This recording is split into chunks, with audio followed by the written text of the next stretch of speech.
আবাৰ এই পৰিবৰ্তন মেনেৰ জায়গাগুলো হবে আবাৰ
অসমীয়া জাতিক অসমীয়া ৰাইজক ৰক্ষা কৰিবৰ বাবে যুঁজিছিল ঠিক সেইদৰে এইখন শেষৰখন শৰাইঘাটত প্ৰতিজন অসমীয়াই একোজন লাচিত হৈ আজি যুদ্ধত অৱতীৰ্ণ হৈছে।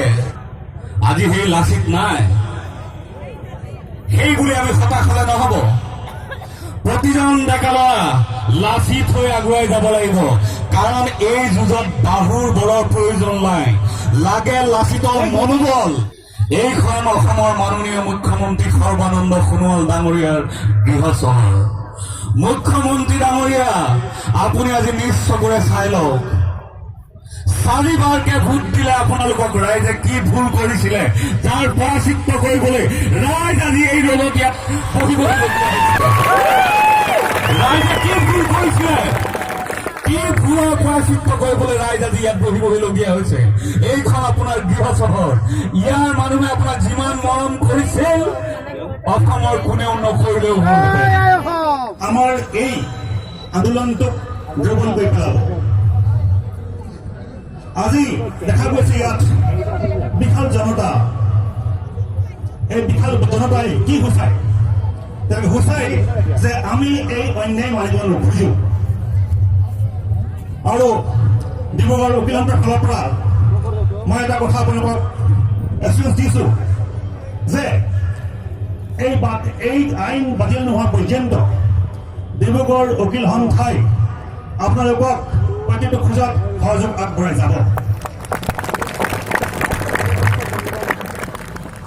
মই দীঘলে নকৰো, আজি এফাল সভাত আৰু বহুকেইজন বক্তা আছে, গতিকে এইবাৰ চিঞৰো প্ৰত্যেক আই.অসম, জয় আই.অসম, জয় আই.অসম।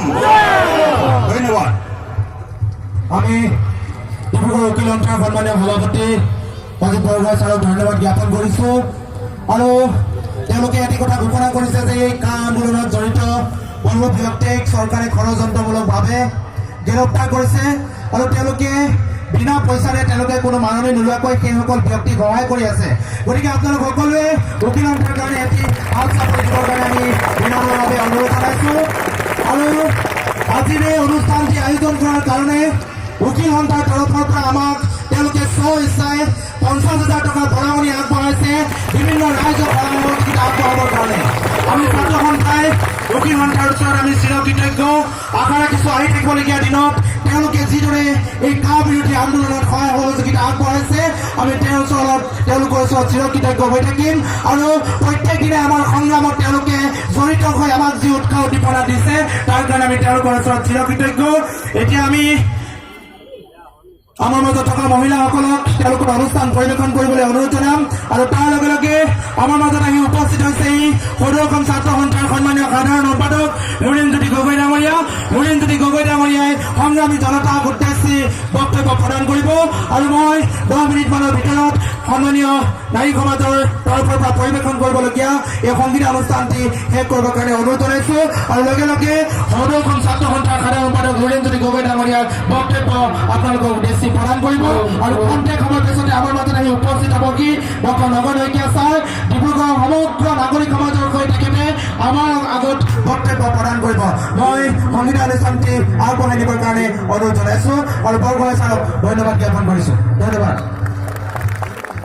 আজি আমাৰ অনুষ্ঠান আৰম্ভ কৰিবলৈ লৈছোঁ দেশ আৰু স্বজাতিৰ হকে আত্মবলিদান দিয়া 855 জন শ্বহীদৰ লগতে বৰ্তমানৰ এই কা বিৰোধী আন্দোলনত ভাগ লৈ স্বদেশ আৰু অসমীয়া জাতি ৰক্ষাৰ সংগ্ৰামত প্ৰাণ আহুতি দিয়া 5 জন শ্বহীদ দীপাঞ্জল দাস শ্বহীদ ছেম ষ্টেফৰ্ড শ্বহীদ দ্বিজেন্দ্ৰ পাংগিং শ্বহীদ ঈশ্বৰ নায়ক আৰু শ্বহীদ আব্দুল আলিম এই পঞ্চ শ্বহীদলৈ শত শত প্ৰণাম জনাইছোঁ এটি জাতিক জীয়াই ৰখাৰ সংগ্ৰামত যিসকলে তেজেৰে ইতিহাস লিখিলে তেওঁলোকলৈ আমাৰ সশ্ৰদ্ধ প্ৰণাম শ্বহীদ প্ৰণাম তোমাক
আমি বুজাই দিব বিচাৰিছো ৰজাঘৰীয়া অসমীয়া নাৰীসকলৰ ইতিহাস আছে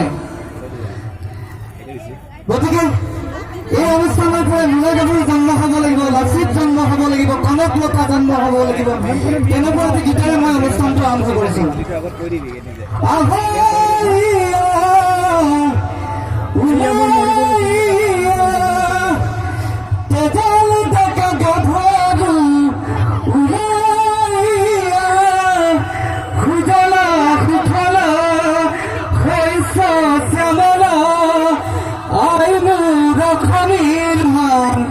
ৰাখু গয়া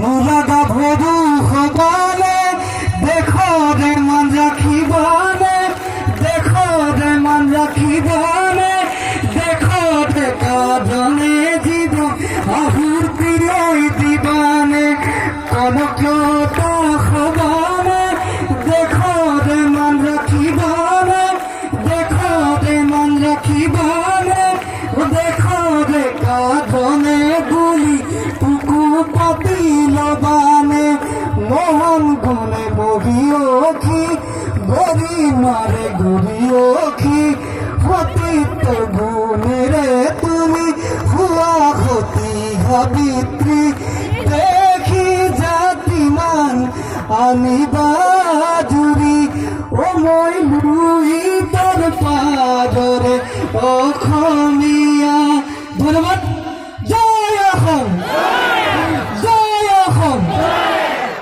আমি মানৱ বাইদেউক ধন্যবাদ জ্ঞাপন কৰিছো সীমন্ত আৰু সৰ্বানন্দ সোণোৱালৰ অমিত শ্বাহ আৰু নৰেন্দ্ৰ মোদীৰ ৰঙা চকু দেখি মুখ বুকোৱা কাণ কলা আৰু চকু অন্ধ হৈ গ'ল নেকি এই প্ৰশ্ন কৰিব খুজিছো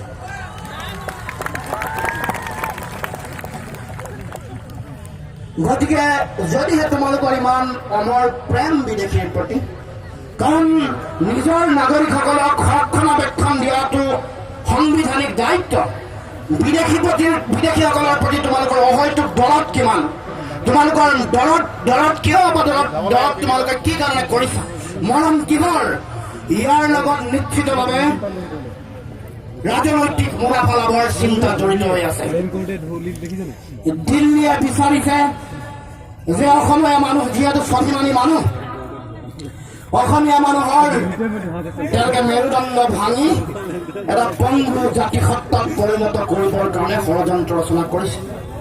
কাৰণ দেখিছে যে ভাৰতবৰ্ষৰ বিভিন্ন প্ৰান্তত ৰাইজে অন্যায় অবিচাৰ হলে মনে মনে থাকিব পাৰে, অসমৰ ৰাইজে কেতিয়াও মনে মনে নাথাকে।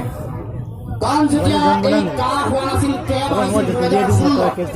তেতিয়াও সমগ্ৰ অসমত সমগ্ৰ উত্তৰ পূৰ্বাঞ্চলত আন্দোলন আছিল। তেতিয়াও আমাৰ এই আন্দোলনৰ কণ্ঠই দিল্লীক চুব পৰা নাছিল, সেইকাৰণে উপলব্ধি কৰা নাছিল, বা তেওঁলোকে আমাৰ এই আন্দোলনক মূল্য নিদিয়ে, সেইকাৰণে এই আন্দোলনত তেওঁলোকে গুৰুত্ব নিদি ইয়াক এখন আইন জাপি দিয়া হ'ল। আৰু সেইকাৰণে তেওঁলোকে এতিয়া সকলোৱে দেখিছে যে সমগ্ৰ ভাৰতবৰ্ষ এতিয়া অসমৰ ৰাইজে সাৰ পাই দিলে, জাগৃত হ'ল ভাৰতবৰ্ষৰ জনতা আৰু জগাই তুলিলে অসমীয়া মানুহে। আৰু সেইকাৰণে অসমীয়া মানুহৰ শক্তি কিমান দেখিছে। হ'ব পাৰোঁ আমি 3,29,00,000 মানুহ, অসমীয়া মানুহ হাবিত থকা সিংহৰ দৰে। জংগল বুলি কৈছিলাতো, জংগল বুলি অসমক কৈছিলাতো, গম পাই লোৱা জংগলত সিংহই থাকে। আৰু সিংহৰ গোজৰি এতিয়া ভাৰতবৰ্ষ হাৰ পাই উঠিছে। অকল ভাৰতবৰ্ষৰ হাৰ পাই থকা নাই, টেমছ নদীৰ পাৰত থকা ব্ৰিটিছ ইংলেণ্ডৰ মানুহ হাৰ পাই উঠিছে। বোষ্টন আৰু কেলিফৰ্ণিয়াত থকা ইংলেণ্ডৰ মানুহ হাৰ পাই উঠিছে। ছিংগাপুৰ আৰু আয়াৰলেণ্ডৰ মানুহ হাৰ পাই উঠিছে। মধ্যপ্ৰাচ্যৰ আৰব আৰু কুৱেইট এইসমূহ ৰাষ্ট্ৰত জনতা হাৰ পাই উঠিছে।